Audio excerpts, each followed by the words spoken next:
দর্শক, আমি 250 টাকার আচার নিচ্ছি। 250 টাকার আচার নেওয়ার পরে আমি এই আচারওয়ালারে 1000 টাকার নোট দিচ্ছি। এই নোটটা দিচ্ছি, সে বলতেছে এই নোটটা নিবে না। আমরা তার কাছে একটু জানতে চাবো এই নোটটা কেন নিবে না। একটু বলেন আপনি এই নোটটা কেন নেবেন না? ভাই নোটটা নিতে চান অনুমতি নাই। এই নোটটা কিন্তু আমি আগে অনেক নোট এরকম নিয়েছি, নিয়ে চালাইতে পারি না। চালাতে পারেন না, কি সমস্যা কি? নেয় না, দোকানদাররা নেয় না। দোকানদাররা নেয় না। সেটা তো আমি বলতে পারবো না ভাই, দোকানদাররা। কারণ হচ্ছে আমরা তো ভাই বিক্রি করি এইগুলো, আবার কিনা না লাগে এইগুলো। এখন দোকানদাররা নেয় না। উনি অনেক টাকা আগে নিছে, আগে পরে নিছে এই টাকা চালাইতে পারে নাই বলে। কি কারণে চালাইতে পারে নাই উনি এটা ব্যাখ্যা দিতে পারতেছে না। এখন তারা বলতেছে আমি নিবো না, এটা চলবে না। চলবে না, সে বলছে আমরা এটা চলবে না, এই টাকা চলবে না।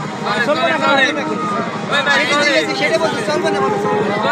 চলে ভাই আমি পারছি ভাই, আপনারা পারছেন, আপনারা চলছে ভাই।